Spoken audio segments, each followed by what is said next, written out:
They jumping on? Are you serious? I see them. Oh my god.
Hey, Shelby.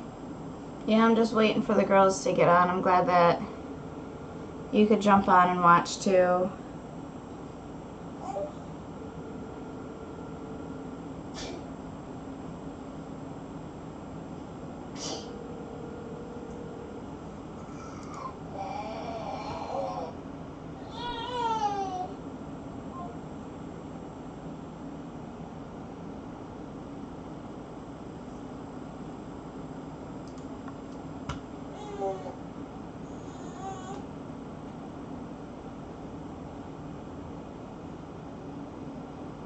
Hey, Christina. Hey, How's it going today?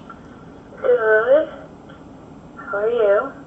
Good. I think that I'm just waiting on a couple girls said they were going to get on, but I don't know. That's fine. I've been trying to post a video. I just posted a video on TikTok and my Snap about, the Zoom call and with the ID and stuff, but it was under review. Oh, I really? posted it like 4 or 5 times, and I wasn't even like hitting my babe or like, it was just about choosing recovery. Oh, wow. Be sober now, and my best sober life, hashtag. Yeah, TikTok's weird. But that was like a half hour ago, so I'm like, wow, wicked late. But whatever. First time, I guess, Yeah, no worries. I'm glad you could jump on. Yeah. Excited to be here. So I don't know if it's just going to be us or what's going on. Unfortunately, I haven't had the best of luck of people getting on the podcast with me, so I don't know. It's a little discouraging, but I mean, sometimes it takes a minute to start stuff up. Like, live. Like, I don't go live on TikTok because, like, I feel like I sit there and nobody comes in, and that got discouraging. But then, like, my best friend was like, well, sometimes you literally, like, she'll have, like, 100 people in her live sometimes. But sometimes she'll have nobody. And she's like, well, sometimes it'll be an hour before anybody gets in there, so you have to just sit there and wait. So sometimes it does take time. But I still don't do it. I'm like, nah, I gave up after the first one. She's like, you shouldn't. But I just don't have time. yeah, I feel that. But I feel like if you're putting in the work and the effort and you consistently stay with it, I feel like you'll... It is Shelby. Did you want to jump on? Grow. Oh, sorry. It's okay. It's through Zoom. Do you want me to send you the information? You can jump on with us.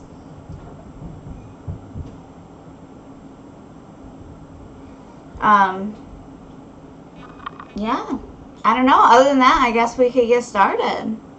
So the topic for today is returning from a relapse. yeah, so I'm just going to have us introduce ourselves. So I'm Olivia from Choosing Recovery. I've been clean since June 2nd, 2017. I'm just so happy to be able to do this and be involved in the community. So you can go ahead and introduce yourself. I'm Christina. I'm from Lowell, Massachusetts, and my sober date is August 25th, 2016. Woo! I just graduated college. I have an associate's in science. I want to get into like some sort of, it's not like a counseling degree. Like I can't do counseling. I could do like coaching because they don't really require like a degree for that. I just get like have more requirements. Right. But maybe like even like you know when you go to like a sober living house and you have like a social worker and like you know they move you and they place you and they the resources for you. Yeah. I want to do something like, or like even in hospitals, when people get admitted to hospitals and you have a social worker that comes up, it's like usually a, you know, addiction recovery worker, and they come and talk to you and they tell, well, these are the resources if you need them, but not be too pushy. I want to maybe do something like that.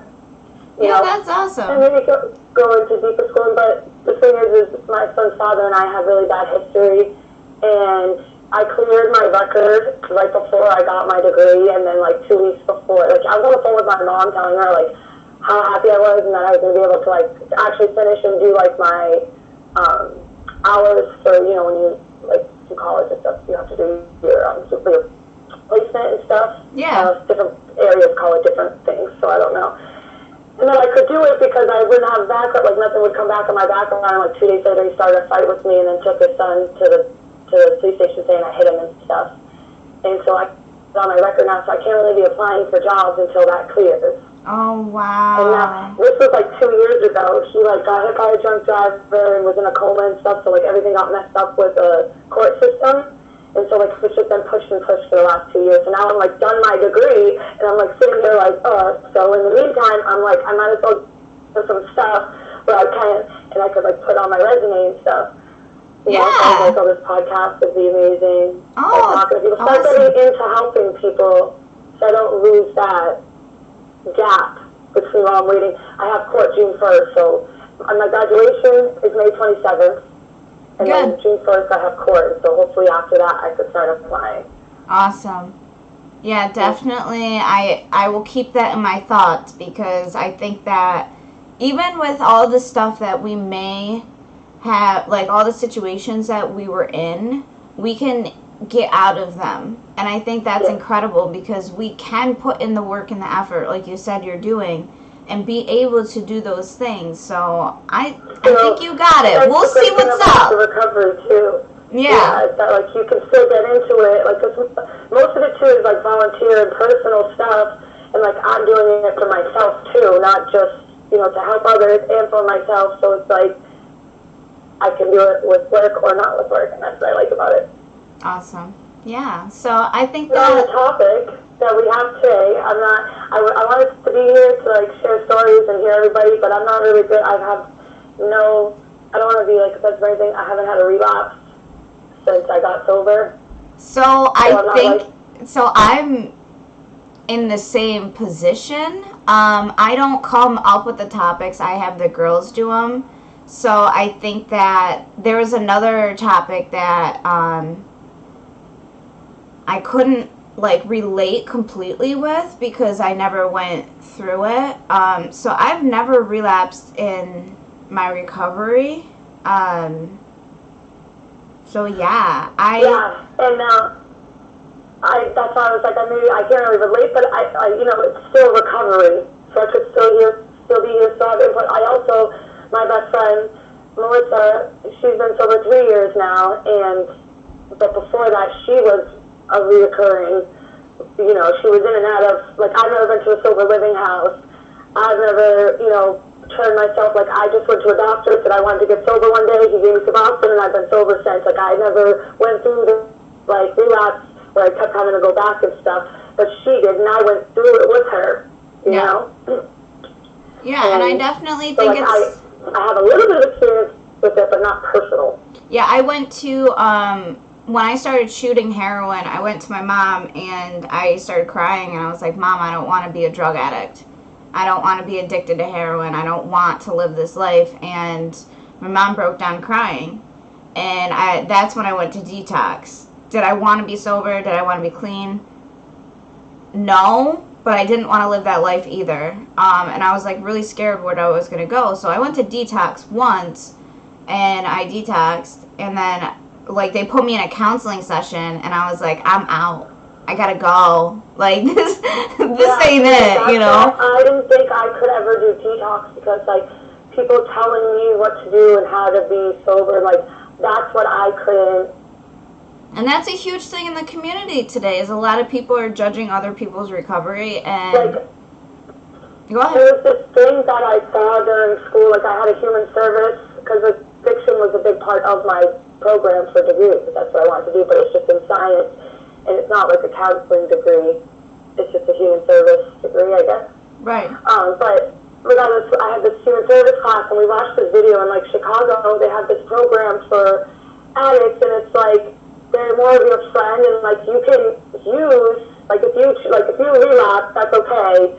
But we're still here. We're still gonna give you the resources, and like you need to do better, and like be on your apps. And they're like finding they literally go out and search for these people and like make sure they're okay and give them. Not EpiPen. Oh my gosh. You know what I'm talking about? Yeah. Well, I think that's what's amazing is because Roseanne's out of Buffalo. Roseanne's out of Buffalo, New York, and they have this thing where it says never use alone, and it's this phone number that you call, and you're able to use your drug of choice on the phone with somebody, and it helps people from overdosing, because if you don't respond they just sit there and they sit with you pretty much, and if you don't respond, they send an EMT to your location.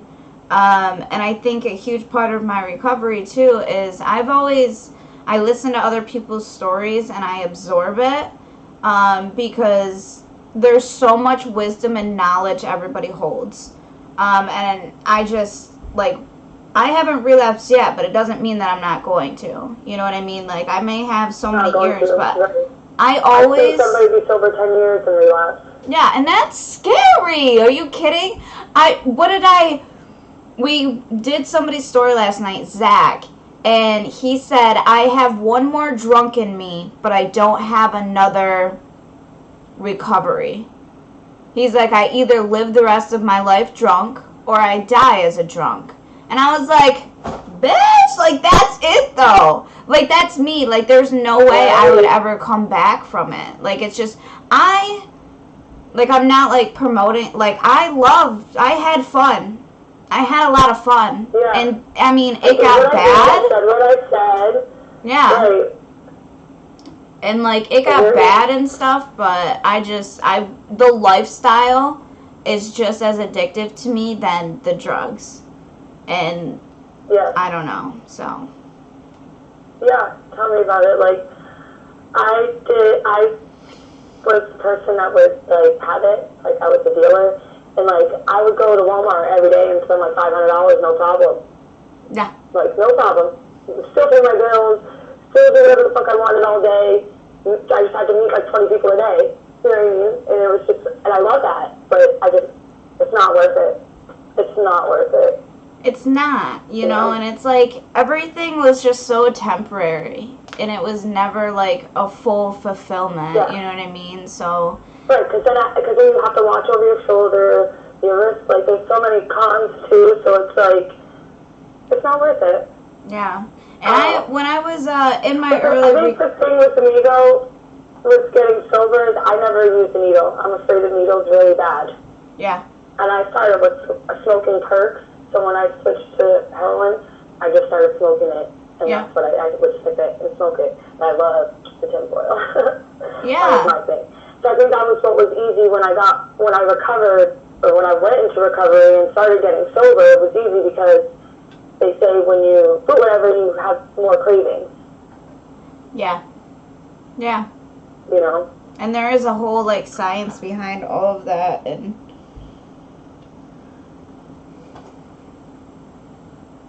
That's why I feel like my input would be good.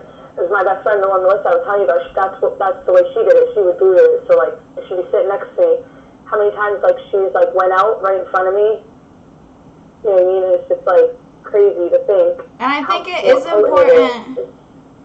I think it is important, like, you're talking about your friend Melissa. Like, just because I haven't relapsed or Christina hasn't relapsed, like, it's definitely a normal, I don't want to say normal. No, but it is common for people, like, if you think about it in your brain chemistry and everything, that's literally how your brain is wired, is that reward system. Always take, right? So, like, don't ever, if you ever go and relapse, just please know that you are so loved and you are so important. And there's so many people that want to help you, you know? And it's scary because, like, especially with hearing people that relapse and then OD because they use the same amount that they used before, like the people that go years down the road, haven't relapsed, and then all of a sudden, like 6 years later, they're like, oh, I'm going to go shoot a gram of heroin. You know what I mean? And it's like, that is what takes you out, you know, and it's scary. We don't even know what's in these drugs. Because your body's not used to. Yeah. Your body's not used to what you were before. You know, right. the chemical is different, and it's crazy to think. Scary, very scary. Especially, like, and then also years later, you don't know what these people are putting in it. Yeah. How much of what is it? Yeah. You know what I mean? And, like, what, you don't know. You don't know. Yeah. I feel like... How's your friend Melissa today? She's really good. She now has a 3-year-old. Her son's the same age as mine. I tried to get her in here, but she was a little busy with family parties. It's May, and, like, everybody and their mom and her family has a birthday. So, literally, like, this month I won't see her. But it's good. That's what I was just about to say. The thing for me, you were saying, like, it's a mind thing. It's the reward. Like, for me, mind over matter. And I just kept busy, staying busy, always doing something. You know what I mean? That was, like, what I cut everybody off and just stayed busy with the kids. I started planting and, you know, mind over matter. Absolutely. So, yeah, that's where I think I'm having a little hard time with these, because it's like I can only say so much of the topic, you know? I don't know. Yeah, especially when you can't relate and stuff.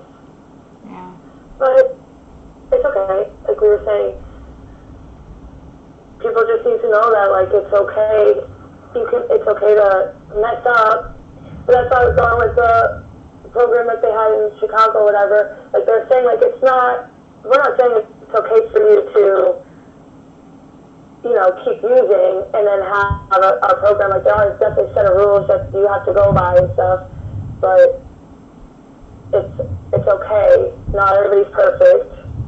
Yeah, and when like, I really think that it's the person, and, like, when they say, like, people aren't going to change, that goes with addiction.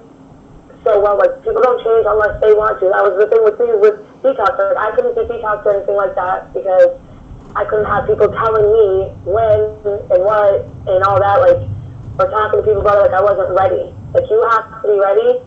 If you're not ready, it's okay. Absolutely. Shit happens, you know? Yeah, that's how I was too, is, like, I didn't want to live that way, but I wasn't ready to, like, change, because I didn't know how. That's what it was. I didn't know how, and the how scared me, and I just ran from it, but I think that, And what are people going to think of you, and everyone's going to say, oh, here we go again. Yeah. The judgment, too. The fear of judgment. Yeah. I think, for a lot of people. It's just easier to be like, fuck it. You know what I mean? Yeah, even when, that's what people think. It's easier. It's really not, though. It makes it harder because then anything could happen. Yeah, and when I was, like, in my early recovery, when I first got home, I ran into a girl that went to my rehab. And she was like, oh, you want to hang out? And I was like, yeah, I have like 8 hours to kill because my mom brought me to town. And that's where I had to do all my probation and everything because I'm in like a rural area. Anyways, I was like, yeah, let's hang out. I didn't think anything of it. You know, we both went to rehab, and she started like freaking out about Suboxone, like shooting it up and everything, and I was like, yeah, I gotta go. Like, I gotta go. And like, it was so scary to me because like, I could have been, like, that wasn't my drug of choice, but I still could have relapsed on it, you know what I mean? And that could have led into so much damage. But the first thing that came to my head for me was, I need to get to a meeting. And I literally just said those words out loud. I was like, I have to go to a meeting. And she was like, oh, you go to those? And I was like, yes, every day. I gotta go, right? And I was like freaking out about it. And she goes, Like right now. yeah, like right now I have to go. It was like 10 o'clock in the morning, and we have one at noon, and then like the rest are at night. And I was like, I'll just walk there, you know what I mean? And I'll just sit there. Yeah. But she was like, can I come with you? And I'm like, yeah, you know, why not? You know, so on the way there, you know, there was a drug deal and everything, and I'm on felony probation. I'm freaking out, and I'm like, listen, I can't like be around this stuff. I don't want to be around this. Like, this isn't okay. And then she ended up going to the meeting with me, and she just got high in the bathroom and left. But I was like, oh my goodness. Like, that could have been a relapse for me, you know? And I think there was another one, but it's just like being mindful of that, you know, and being mindful of people and triggers. Yeah. That's mindful of people and triggers. Like, knowing your triggers and, like, the people you surround yourself with. When I got sober, I shut my Facebook off. I legit cut every single person except for my family off. Yeah. Everybody. I just turned my Facebook, this one that I have now, if you notice, there's, like, not many friends or pictures, or there is a lot because I've had it for the last, like, year and a half. But, like, it had been so long I had been on Facebook that I forgot my information to get into my old one. So I have this one and now. like the saying, like, you are who you hang out with. You know, like, and that people, is so people from my past have been adding me, and I'm very picky. I'm very picky about who I'm adding, who I'm allowing in, who I'm talking to, especially from my past. And I think that, you know, the saying that's like people, places, and things, right? They're like, you know, like, change that. I totally agree, change it. But no matter where you go, people, places, and things are always there. Like, they just change. Like, they look different, but they're still the same thing. You know what I mean? And I think people are like... I think that goes back to triggers. Knowing your triggers, because that's not going to change, but you can change. Yes. You know, because if you can figure out... what's going to set you off. If you can figure out how to... Like, if you get in a situation like that, and you figure out how you're going to handle it, that is what they call it, like a safety plan in rehab or something. I don't know, but it is so important. Like, when I was at home, I was 9 months clean at the time, and I'm cleaning my bedroom, and I took one of those pictures that they sit in the wall, but they sit off the wall, and it has like a cubby in it. Well, I can't remember shit. I was a drug dealer, so I take this thing off. 20 bags of heroin, a spoon, a needle fall out of this thing. And I just stand there. And the only thing that's, like, keeps playing in my head is, this is going to kill me. This is going to kill me. This is going to kill me. And I have this stuff in my hands, and I'm like, holy fuck, what do I do? You know, and I'm, like, repeating it's going to kill me in my head, and then the addict is like, do it. Nobody will know. If you use right now, no one will ever know that you used. Nobody will know.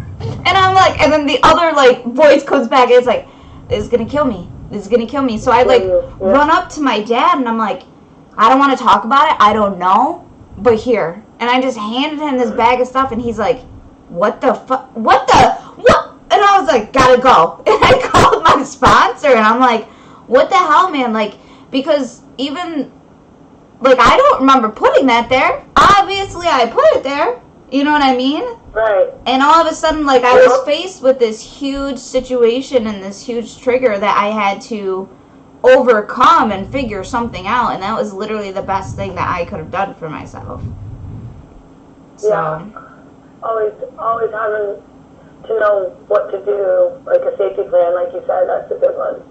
Yeah, because, like, you know, there's... And how to, like, handle them. I've never... Like, when I've worked 12-step program and everything, so my... What do they say? my, oh gosh. Oh yeah, like using and stuff, that's been like completely lifted from me. Like I don't have triggers or cravings because I think that, like I used to have drug dreams like crazy. And then when I started working my own program for myself, like those started dwindling, you know, and like today I don't. But if you ever end up on a bad day where you just want to go have a fucking drink or you want to, you know, use your drug of choice, that's when it's seriously dangerous. Like when I ran into those situations, I didn't want to use. I had no desire of heart to use any drugs or alcohol. So that's where I was able to talk myself into getting into a safer place. But like if you're out, and I think that's where it's really important, is getting people that you can just call and say, hey, I'm having a bad day. I want to drink a beer and I'm at the gas station. I've been sitting in the parking lot for 20 minutes debating. You know what I mean? Like you want to be able to have those people in line to be like, well, I'm going to come. What gas station you at? Let's just hang out and talk. Let's grab a coffee. You know, and like the people that can redirect you in those moments if you're in that situation. And I feel like what's crazy is some people don't have that, or they don't feel like they have that. Mm-hmm. You know, a lot of people don't have support, or they don't feel like they have support. But that's why it's important to find, you know, like that's why now I know why the meetings and having a sponsor is important, because when I first got sober or was trying to get sober at the beginning, I was like, no, fuck that, like, you know, who needs that? I'm not going to sit at no meeting, listen to like other people's problems, you know what I mean? But I was also young. I was like 5 years ago. I was like 20. Yeah. You know, no, I was like 22, but still young, you know. I got into the rooms at 22 years old, and I remember like I was so upset that I could never drink again. It just didn't make sense to me, right? Like I smoked crack and shot heroin, so like you're telling me I can't drink alcohol. Like I was just like, it was weird. You know what I mean? I was like, wait a second. I just literally became, I mean, I've been drinking since I was 13, but I was like, I'm like the legal age to drink now, and you're telling me I can't do that? Like, what do you mean? And then that's like like I smoke weed. I would rather smoke weed than take my Suboxone. Yeah. That's been it like that since I started getting sober. They would prescribe me Suboxone, and I'd like nothing.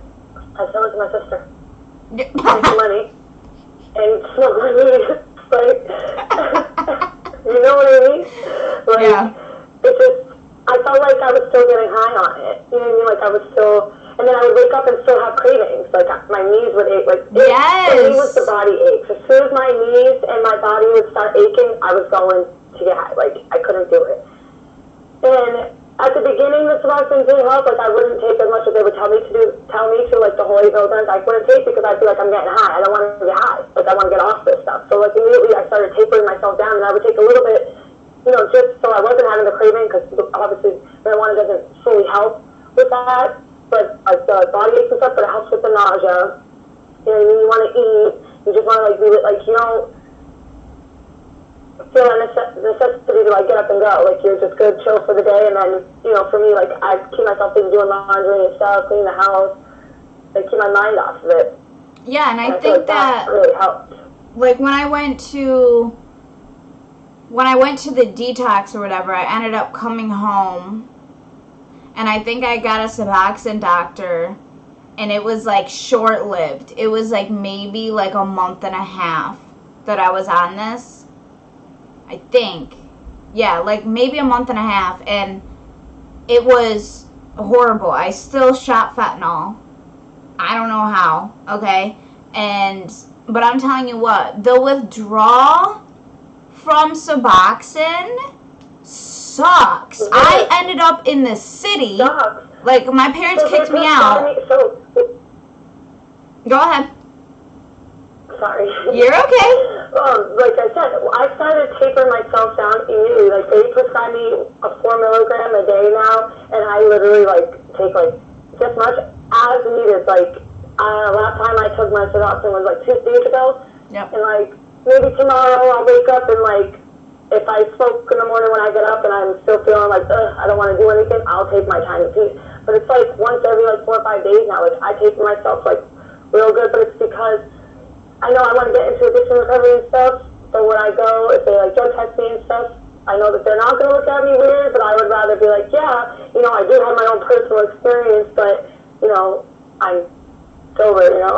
Or at least if I have marijuana in my system and not Suboxone, it's not like I'm just being a total, you know, junkie. You know what I mean? Well, I think one of the girls at, like, our first podcast, she came on and she said that she uses marijuana in her recovery, and I think that's incredible because the way that she described it was she was, like, completely absent for a while, she said, and she was having a really hard with her mental health and everything, but she ended up smoking weed, and she says that she's more present now, like, she's a present mother, and she doesn't, like, abuse it or anything, and she just uses it for her mental health and everything.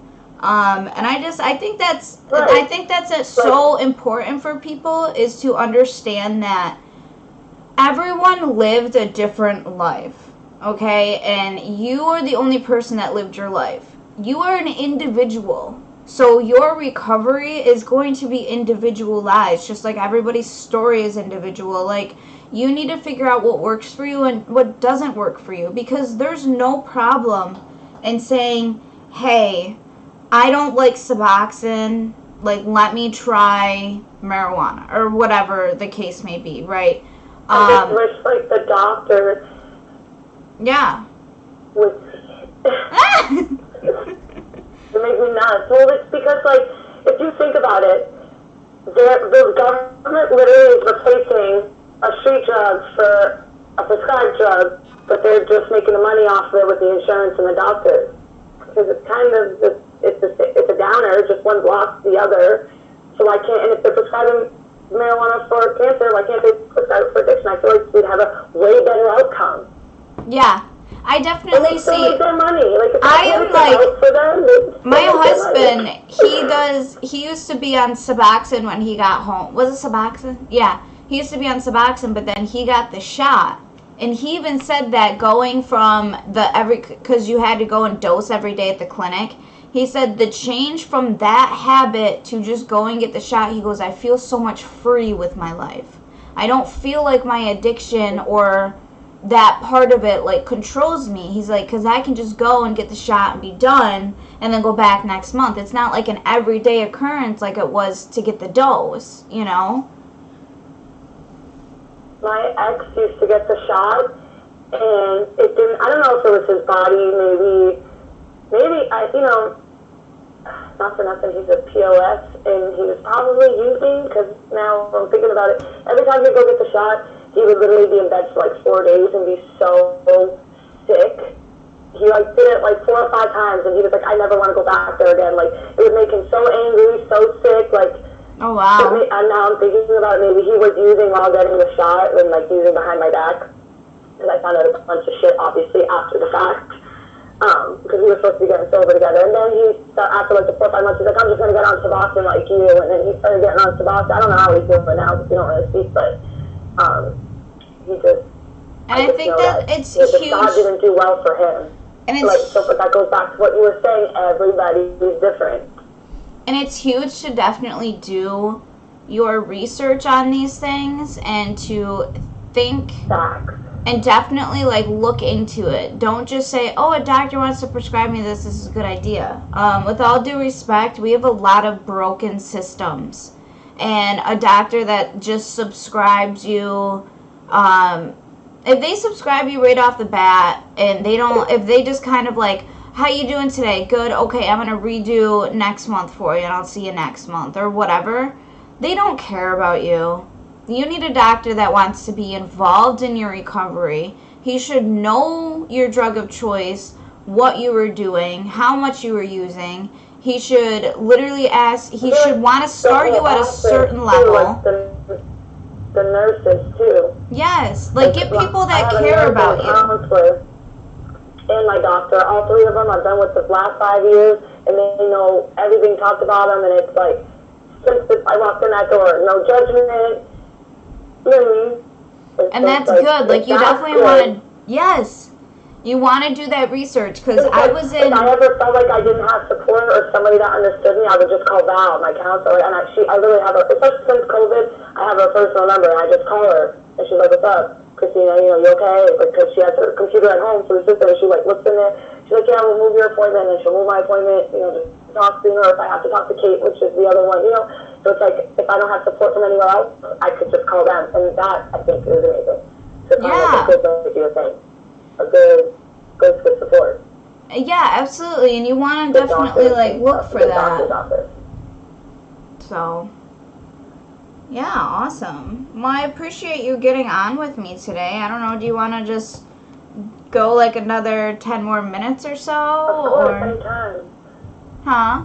I'll probably be back in next week. Awesome.